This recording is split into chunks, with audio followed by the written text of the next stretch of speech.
का अपहरण हो गया, रावण ने हरण कर ली, हनुमान जी से मित्रता मुलाकात हुई, सुग्रीव से मित्रता हुई, और भगवान ने रावण का वध करके पुनः जब अयोध्या लौट करके आए, 14 वर्ष बाद जब भगवान राम पुनः राजा बने, तब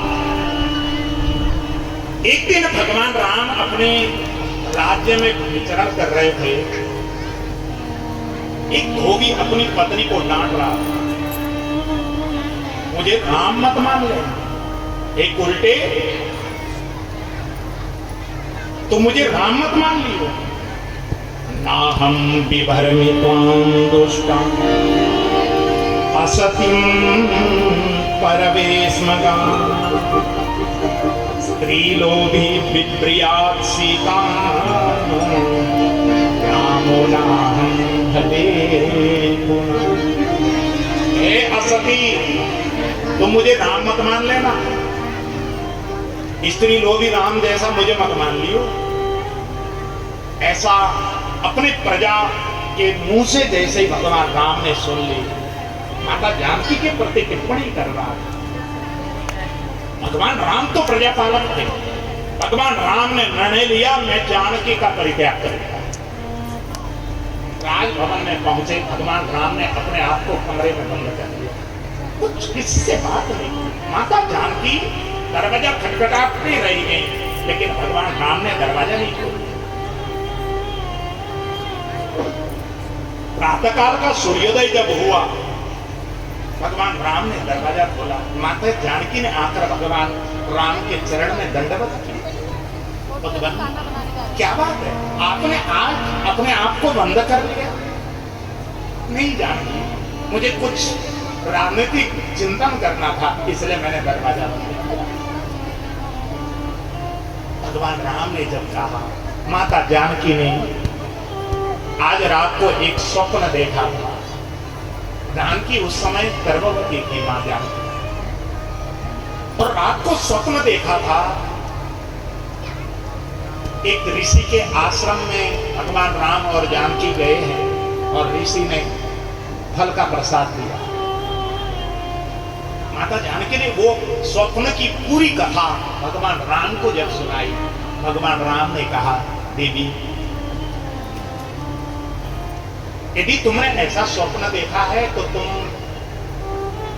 ऋषि का दर्शन करने वन में क्यों नहीं चली जाती? वन में चली जाओ। माता जानकी को कुछ भी मालूम नहीं। माता जानकी ने सहजता से कह दिया, ठीक है प्रभु, यदि आप मुझे ऋषि का दर्शन करने के लिए वन में भेजना चाहते हैं तो मैं अवश्य जाऊंगा। चलिए ना प्रभु, आप भी चलिए। भगवान राम ने कहा, नहीं जानकी, मुझे राजकाज के बहुत सारे काम पेंडिंग पड़े हैं, मैं वो सारे काम करूंगा, तुम लक्ष्मण के साथ चली जाओ। मैं लक्ष्मण को कह देता हूँ। भगवान राम ने लक्ष्मण को बुलाया। माता जानकी तैयारी करने अपने कमरे में चली गई। जनक और लक्ष्मण आए हैं। लक्ष्मण को भगवान राम ने आदेश दिया, लक्ष्मण आज मैं जो आज्ञा दूंगा उसको तुम पालन करोगे ना? लक्ष्मण जी ने कहा, प्रभु आप जो प्रश्न कर रहे हैं, मैंने आज तक कोई ऐसी भूल की है क्या? आपके आज्ञा को पालन न किया हो, ऐसा कभी हुआ है क्या? प्रभु जो भी आप आज्ञा देंगे उसको मैं अवश्य पालन करूंगा। फिर तो भगवान राम ने लक्ष्मण से नजर हटाकर पीछे की ओर मुड़ गए और लक्ष्मण को कहा, लक्ष्मण तो मैं आज तुम वचन दो कि मैं जो भी आज्ञा दूंगा वो तुम पालन करोगे, वचन दो। लक्ष्मण ने कहा, भैया मैं वचन देता हूं कि आप जो भी आज्ञा देंगे वो मैं पालन करूंगा। फिर तो भगवान राम ने आज्ञा दिया, लक्ष्मण तुम जानकी को वन लेके जाओ और वन में ले जाकर अकेले जानकी को छोड़ के आओ। जैसे ही भगवान राम ने आदेश दिया, लक्ष्मण के मुंह से चीख निकल गई, भैया ये आपने किस धर्म संकट में मुझे फंसा दिया? अब आपने आज्ञा दी है तो उस आज्ञा का पालन करना मेरी मजबूरी है, लेकिन भगवान अब मैं आपसे यह भी नहीं पूछ सकता कि क्यों छोड़ के आना, अकेले वन में क्यों छोड़ के आना? लेकिन लक्ष्मण ने अपने छाती पर पत्थर रखकर आंखों से आंसू की धारा बहाते हुए गए हैं, रथ तैयार किया माता जानकी की प्रतीक्षा करने लगे। भगवान राम ने भीतर जाकर जानकी को कहा, जानकी तुम्हारी प्रतीक्षा कर रहा है लक्ष्मण, रथ तैयार कर लिया है उसने, जाओ। माता जानकी ने भगवान राम को प्रणाम किया और चुपचाप अपने कमरे से निकलकर लक्ष्मण के रथ में जाकर जैसे ही सवार हो गई। लक्ष्मण ने रथ को हाँक दिया। रोज के रोज भाभी से अनेक प्रकार की बात करने वाले लक्ष्मण आज कुछ भी बोल नहीं रहे, मौन होकर रथ को हाँक रहे। माता जानकी पूछती है, क्या बात है देवर जी, आज आप बात क्यों नहीं कर रहे हैं, मौन क्यों हैं आप, कुछ बोलिए ना। अब लक्ष्मण कैसे बतावे कि उनके जीवन में क्या बीत रही है। अब ये भी नहीं बता सकते कि माँ आपको मैं वन में छोड़ने जा रहा हूं। और जब गहन वन में पहुंचे हैं लक्ष्मण और जानकी, माता जानकी ने कहा, लक्ष्मण भैया आज जल्दी जल्दी मैं चली हूँ, फूल अच्छे अच्छे फूल तोड़ के ले आ नहीं पाई, देखो कितने सुंदर फूल उस पेड़ में फूले हुए, जरा 1 मिनट रथ रोक लो, जरा फूल तोड़ लेते हैं और फूल लेकर ऋषि के आश्रम में जाएं। माता जानकी ने जैसे कहा, लक्ष्मण ने घोड़े के लगाम खींचे, घोड़े रुक गए और जैसे ही घोड़े रुके हैं उस समय लक्ष्मण जी आंखों से आंसू बहाते हुए रथ को अयोध्या की ओर मोड़ते हैं। जैसे ही अयोध्या की ओर लक्ष्मण जी ने रथ को मोड़ा, उस समय माता जानकी तो पेड़ में चढ़कर फूल तोड़ रही थी और लक्ष्मण का रथ अयोध्या की ओर दौड़कर जाते हुए जब देखा, जानकी झटपट पेड़ से नीचे उतरी और लक्ष्मण को आवाज लगाते हुए बोलने लगी, देवर जी रुको रुको, कहां जा रहे हो आप, अरे देवर जी रुको तो। लेकिन तब तक तो लक्ष्मण जी को मूर्छा आ गई, राम से रथ पर गिर पड़े और वो रथ अपने आप घोड़ा लेकर के अयोध्या की ओर चल पड़े। उधर माता जानकी देवर हा लक्ष्मण हा देवर चिल्लाते हुए लक्ष्मण को पीछे करते हुए जब दौड़ रही थी, उस समय माता जानकी एक पत्थर में उलझ गई और धड़ाम से गिर पड़ी। जैसे ही जानकी गिरी है, उस समय राम राम स्वामी स्वामी चिल्लाकर रुदन कर रही थी। उसी समय वाल्मीकि ऋषि के कुछ शिष्य लकड़ी तोड़ने के लिए वन में आए हुए थे। उन शिष्यों ने जैसे ही माता जानकी को रोते हुए देखा, माता जानकी के पास आए वाल्मीकि ऋषि के शिष्य और उन्होंने माता जानकी को प्रणाम करके कहा, माते आप यहाँ रोकर यहाँ पड़ी हुई हैं, आइए हमारे गुरुदेव का यहीं पास में ही आश्रम है, उनमें उनके आश्रम में चलिए। माता जानकी को लेकर वाल्मीकि ऋषि के शिष्य जैसे ही वाल्मीकि ऋषि के आश्रम में आए, गर्भवती अवस्था की जानकी को जैसे ही वाल्मीकि ऋषि ने देखा, वाल्मीकि ऋषि तो पहचान गए, जानकी बेटी तू अकेली, बेटी आजा, कोई बात नहीं, तू अपने पिता के घर में आई है, ऐसा मान लेता हूं, आजा तू मेरे कमरे में रह। वाल्मीकि ऋषि ने अपना कमरा खाली करके जानकी को रहने के लिए दिया और वाल्मीकि ऋषि स्वयं पेड़ के नीचे आ गए। जानकी माता वाल्मीकि ऋषि के आश्रम में रहने लगी। गर्भवती अवस्था में माता जानकी थी। वाल्मीकि ऋषि ने पुत्री की भांति माता जानकी का परवरिश किया और जैसे ही समय पूर्ण होने पर माता जानकी को प्रसव वेदना ने दबोचा है, उस समय माता जानकी के उस समय प्रसव करवाने के लिए कोई स्त्री उस आश्रम में नहीं। उस समय माता जानकी को जब प्रसव की वेदना हुई, चीख चीख करके रो रही है, उस समय धरती माँ माता जानकी की साक्षात माँ है। उन्होंने स्त्री का रूप धारण किया और स्त्री का रूप धारण करके माता जानकी के पास आई और माता जानकी के प्रसव का वो सारा क्रियाक्रम धरती माता ने करवाया। 2 पुत्र पैदा किए हैं माता जानकी ने और धरती माता ने जाकर दोनों पुत्र वाल्मीकि ऋषि के गोद में जन्म दिए। वाल्मीकि ऋषि उन दोनों पुत्रों को पाकर बड़े हर्षित हो गए। वाल्मीकि ऋषि ने 2 पेड़ के डालों को जोड़कर झूला बना दिया उन झूले में उन दोनों बालकों को जब पलना झुलाया करते, वाल्मीकि ऋषि अत्यंत हर्षित हुआ करते। धीरे धीरे ये दोनों बालक जब 5 वर्ष के हो गए, उस समय वाल्मीकि ऋषि के पास जाकर ये रामायण की कथा सीखने लगे। एक तारा के धुन पर ये दोनों जो बालक जब राम कथा को गायन करते, उस समय माता जानकी के आंखों से आंसू की धारा बह पड़ती और सुन नहीं पाती, हिलकी भर भर कर रोया करती। तो दोनों बालक राम कथा को वाचन करना बंद कर देते। माँ, तुम इतना ज्यादा अधीर होकर रोती क्यों? मत रो माँ। अब माता जानकी कैसे बतावे कि ये कथा मेरी ही जिंदगी की कथा, और किस प्रकार इनका जीवन व्यतीत हो रहा था। एक दिन की बात, वाल्मीकि ऋषि कहीं जाने की तैयारी कर रहे थे। उस समय दोनों बालकों ने ऋषि को पूछा, ऋषिवर आप कहीं जाने की तैयारी कर रहे हैं? वाल्मीकि ऋषि ने कहा, हाँ बेटा, एक अयोध्या नाम का नगर है, वहाँ के राजा राम एक बहुत बड़ा यज्ञ का आयोजन कर रहे हैं। वहाँ बहुत सारे ऋषि मुनियों को बुलाया गया है, मुझे भी बुलाया गया है, मैं वहीं जा रहा हूँ। बेटा, मेरे जाने के बाद माँ को तंग मत करना, माँ जो आज्ञा दी उसका पालन करना। बेटा, कितना कहना था। दोनों बालकों ने वाल्मीकि ऋषि की बात ही न सुनी हो, तुरंत वाल्मीकि ऋषि के चरणों पर गिर पड़े। दंडवत करते हुए दोनों बालकों ने कहा, ऋषिवर, हमने आज तक शहर नहीं देखे, कभी हमने राजा नहीं देखे, कैसे शहर होते हैं? ऋषिवर, आप शहर जा रहे हैं, राजभवन में जा रहे हैं, तो हमको भी लेके चलिए ना, हम भी राजभवन देख लेंगे, हम भी राजाओं को देख लेंगे, हम भी नगर देख लेंगे।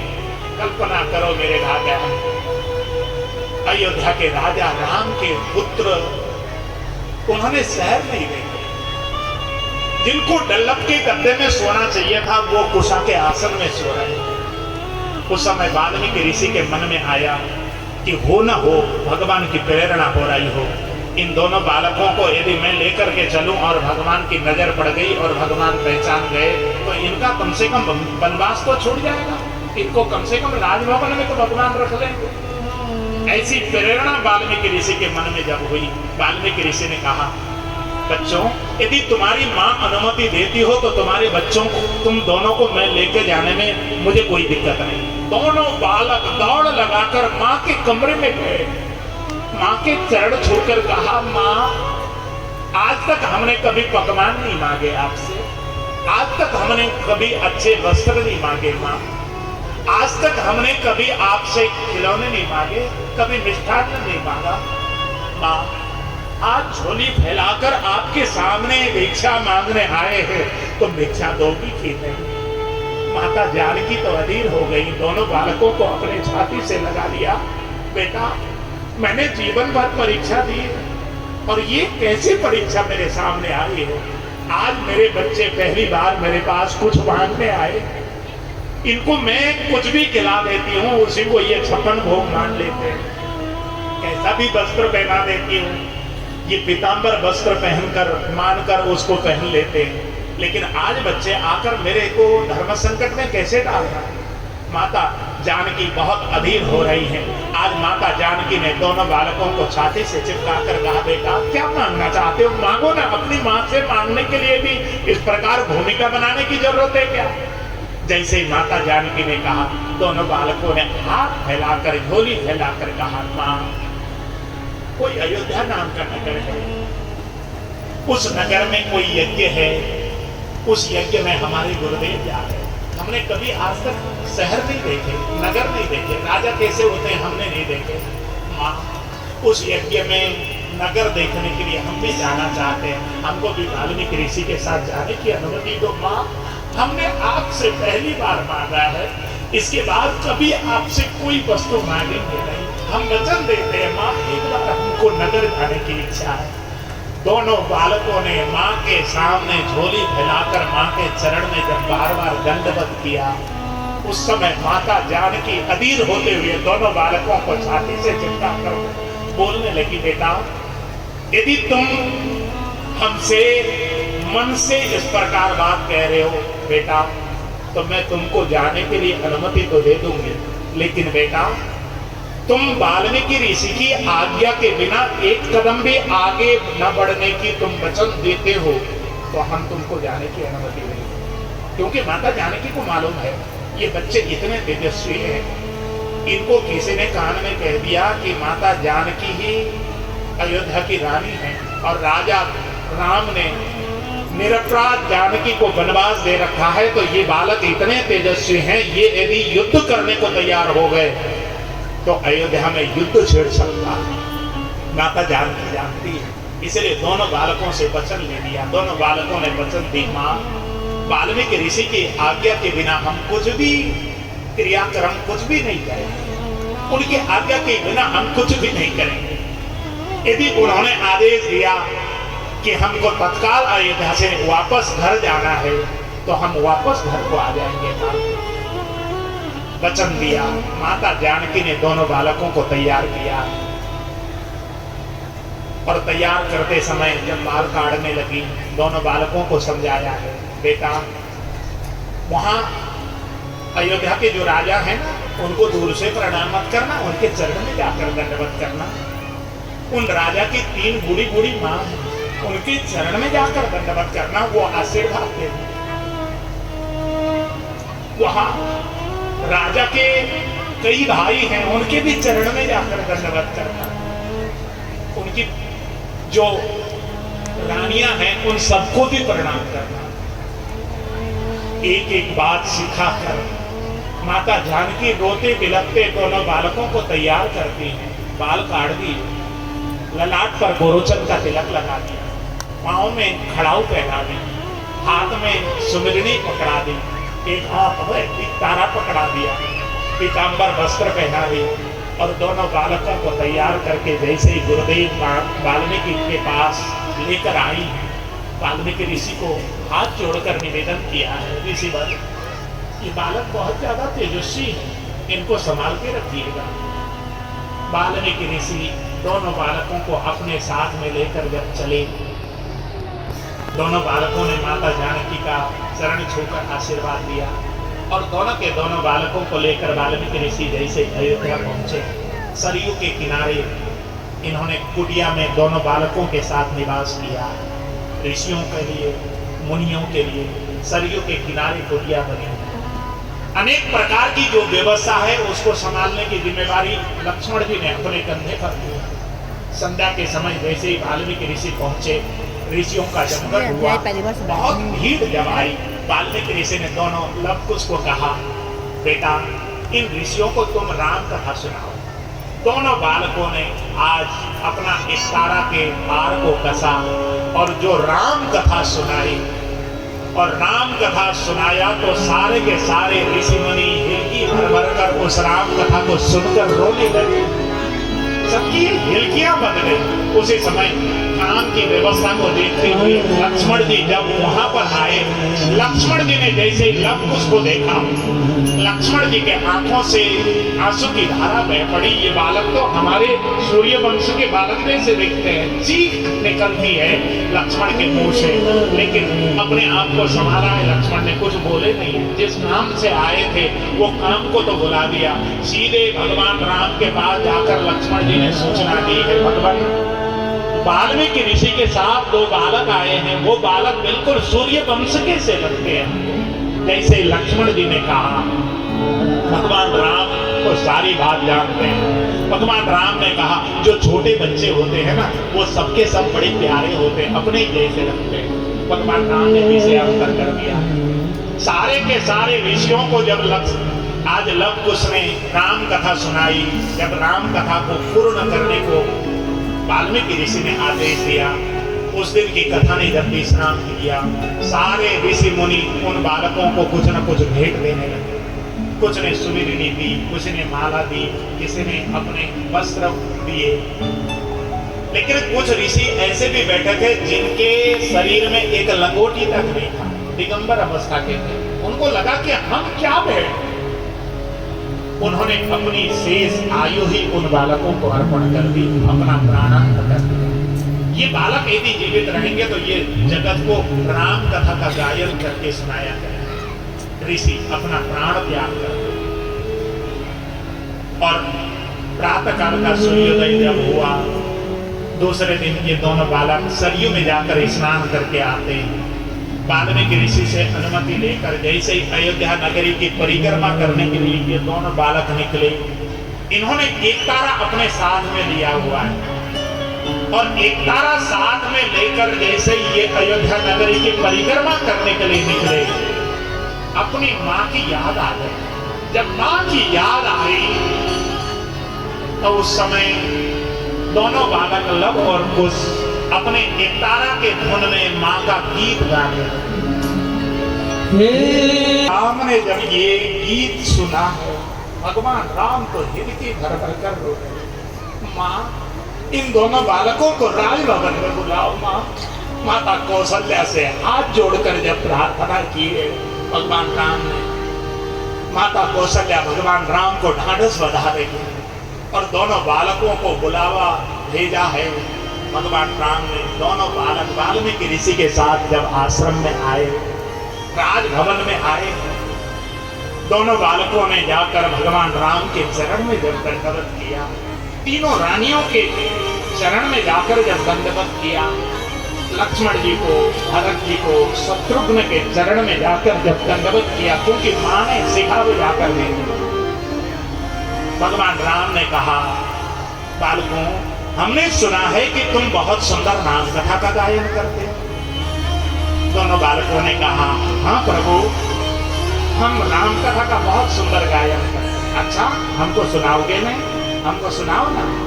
इतना सुनना था, वाल्मीकि ऋषि से जाकर अनुमति लेते हैं दोनों बालक ऋषिगण।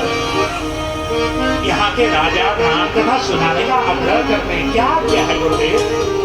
वाल्मीकि ऋषि ने दोनों बालकों के पीठ पर हाथ की थपकी दी। बेटा, तुम जाओ और यहाँ के राजा को तुम राम कथा सुनाओ।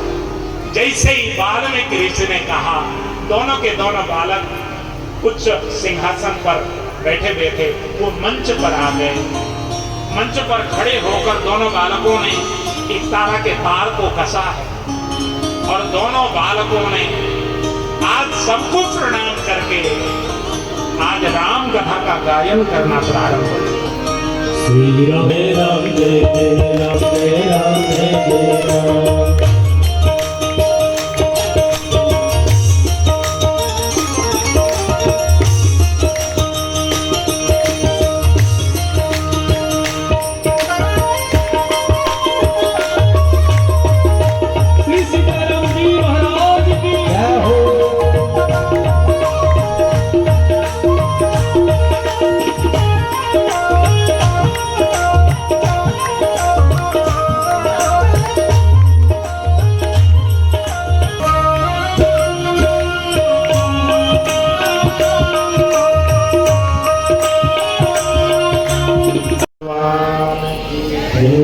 इस प्रकार लवकुश ने जब 14 दिन तक भगवान राम को ये राम कथा सुनाई, सबसे पहले राम कथा लवकुश के मुख से भगवान राम ने अयोध्या में सुनी थी भाई। और ये राम कथा तो भैया जितना भी वर्णन करो उतना ही कम है। और राम कथा जब एक बार पकड़ लेती है ना, छोड़ने का नाम नहीं लेती। देखो ना, आज भी घड़ी की सुई कहाँ पहुंच गई और छोड़ने का नाम नहीं लेती। इसलिए गोस्वामी जी ने लिखा, राम चरित जे सुनत अघाई रस विशेष जाना। जो राम चरित्र को सुनकर अघा जाता है उसको रस के विषय में तो ज्ञान ही नहीं। ये तो गोस्वामी जी ने। इसके साथ ही इस राम चरित्र को भगवान के श्री चरण में अर्पण करते हुए आइए छवि लो, रसी लो, गुण गर्वी लो, श्री कृष्ण की कथा की ओर आ गई है। मुझे समय के बंधन में कथा करनी है। मुझे मालूम है समय क्या हो रहा है। अब 20 मिनट में पूरा जन्म की पूरी कथा करनी है। मेरे साथ एक संकट है, तो इसलिए मैं सारी कथा को शॉर्ट करते हुए, अब की बार ये कथा 10वीं है, तो मैंने विस्तार से यहाँ पर कृष्ण जन्म की कई बार कथा की है। तो आप लोगों को वैसे तो याद है, लेकिन अब उत्सव जो मनाते हैं, मुझे लगता है कि ये लवकुश का प्रसंग आज तक मैंने यहाँ नहीं सुनाया था, इसलिए मैंने ये प्रसंग दी है। प्रयास ये रहता है हर बार की कोई ना कोई ऐसा प्रसंग सुनाया जाए, तो इसलिए आपको सुनाया है। आइए अब कृष्ण बिल्कुल भूमिका न मानते हुए सीधे प्रसंग में प्रवेश कर रहा हूं। मथुरा का अत्यंत अत्याचारी राजा है जिसका नाम है कंस। उस कंस ने देवकी के 6 पुत्रों की वध कर दी। मैं सीधे वहां पहुंच रहा हूं। और 7वां गर्भ जब देवकी के गर्भ में आया, उस समय भगवान ने योग माया को प्रेषित किया। योग माया, तुम जाओ, तुम जाकर देवकी के गर्भ को वसुदेव जी की जो दूसरी पत्नी है वो गोकुल में रह रही है आजकल, उनके गर्भ में स्थापित कर। योग माया आई और योग माया ने देवकी के 7वें गर्भ को रोहिणी के गर्भ में स्थापित कर दिया। रोहिणी उस समय गोकुल में, देवकी और वसुदेव ये दोनों के दोनों कारागार में थे। बेड़ियां लगी हुई, पहरेदार चारों तरफ खड़े हैं। कई दरवाजों के भीतर काल कोठरी में बंद थे वसुदेव और देवकी। कंस ने डाल रखा था कारागार। अब 7वां गर्भ गिर गई, ये हल्ला पहुंच गया, क्योंकि भगवान ने ये कृपा की। कंस बड़ा प्रसन्न हुआ, मुझे मारना पड़ता, मेरे डर से वो बालक अपने आप मर गया। कंस बड़ा प्रसन्न हुआ। अब 8वां गर्भ की बारी आ गई।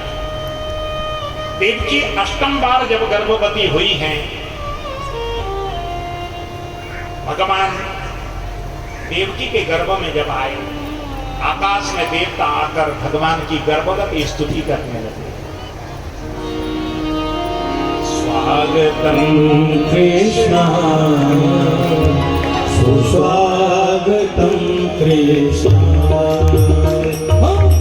स्वागतम कृष्ण सुस्वागतम कृष्ण, स्वागतम सुस्वागतम शरणागतम कृष्ण, स्वागतम सुस्वागतम शरणागतम कृष्ण, स्वागतम कृष्ण सुस्वागतम कृष्ण, स्वागतम कृष्ण सुस्वागतम कृष्ण।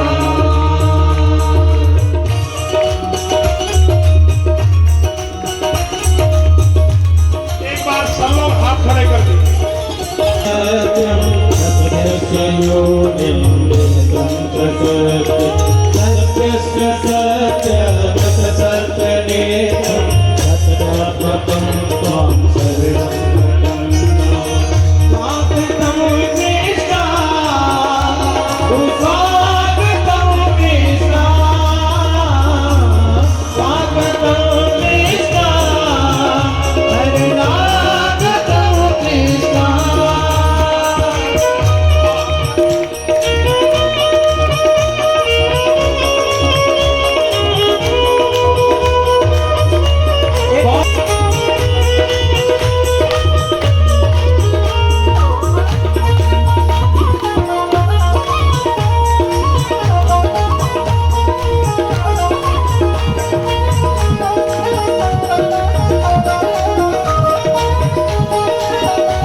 सलोना मेरा, हम उसकी राह तका करते हैं, हम उसकी राह तका करते हैं।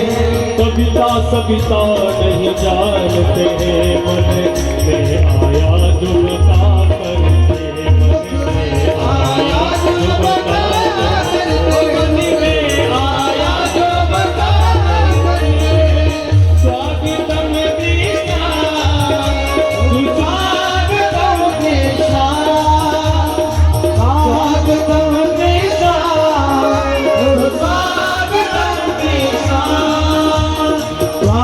स्वागतम सुस्वागतम अरे शरणागतम वो भैया बहुत छोटे हैं भैया, फूल क्यों मार रहे हो? वो देखो परेशान हो। अरे भैया इधर ले आओ, इधर ले आओ।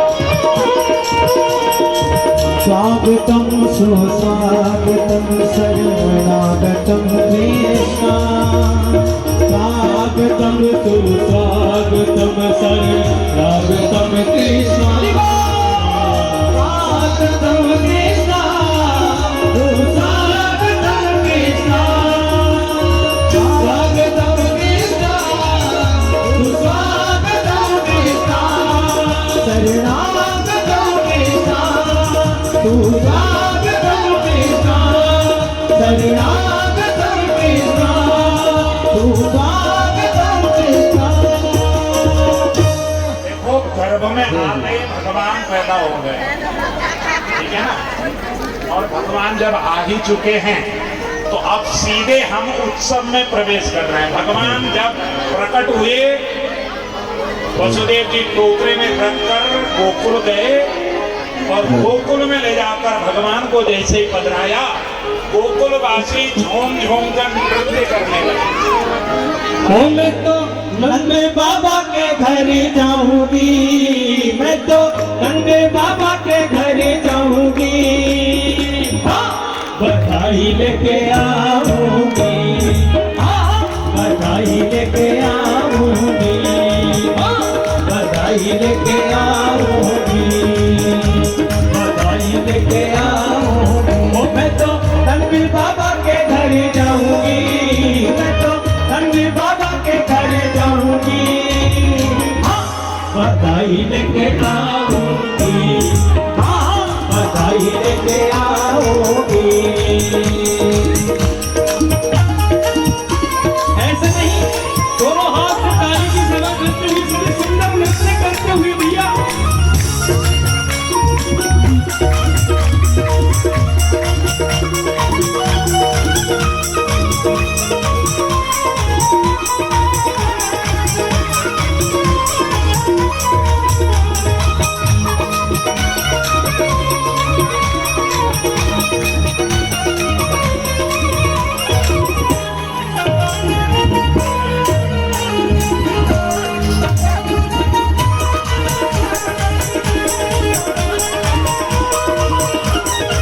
सोने में लाई जो पच रंग साड़ी, सोने में पच रंग साड़ी, सोनिया लाई जो पच रंग साड़ी, सोने में लाई जो पच रंग साड़ी, जयपुरिया लहंगा बापे गोटे की किनारी, जयपुरिया लहंगा बापे गोटे की किनारी, जयपुरिया लहंगा बापे गोटे की किनारी, जयपुरिया लहंगा बापे गोटे की किनारी। आए लहर लहर लहराऊंगी, आए लहर लहर लहराऊंगी, बधाई लेके आऊंगी, बधाई लेके आऊंगी, बधाई लेके आऊंगी। मैं तो नंदे बाबा के घर जाऊंगी, मैं तो नंदे बाबा के घर जाऊंगी, बधाई लेके आऊंगी, बधाई लेके आऊंगी, बधाई लेके आऊंगी।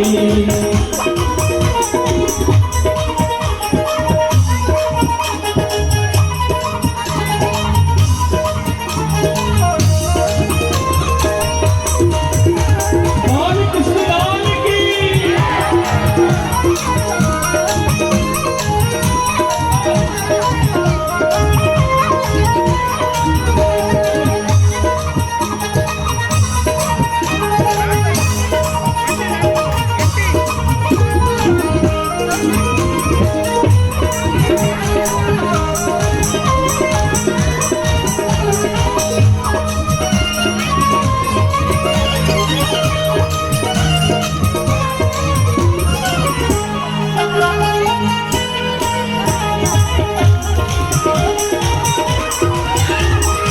मैंने सुना है वहाँ लाला भयो रे, मैंने सुना है वहाँ लाला भयो रे, लाला भी जग से निराला भयो रे, लाला भी जग से निराला भयो।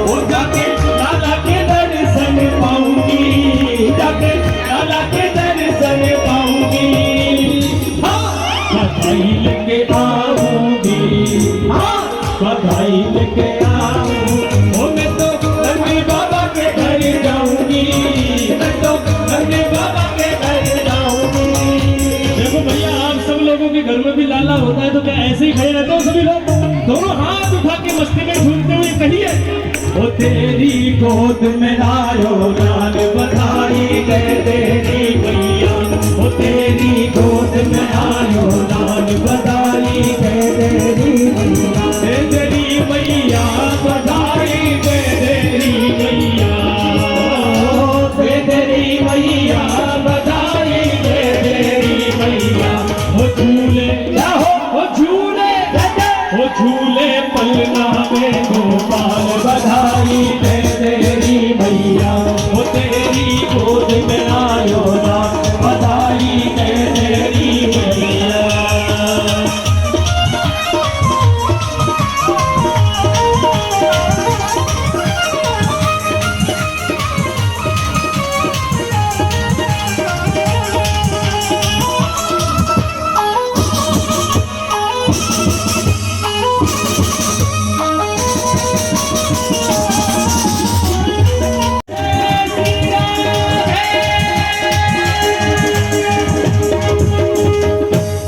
सबको भगवान कृष्ण जन्मोत्सव की हार्दिक बधाई हो, बधाई हो, बधाई हो, बधाई हो, बधाई हो, बधाई हो। इस प्रकार धूमधाम से भगवान श्री कृष्ण का जन्मोत्सव धूमधाम से मनाया गया। बहुत आनंद हुआ आज के इस अवसर पर।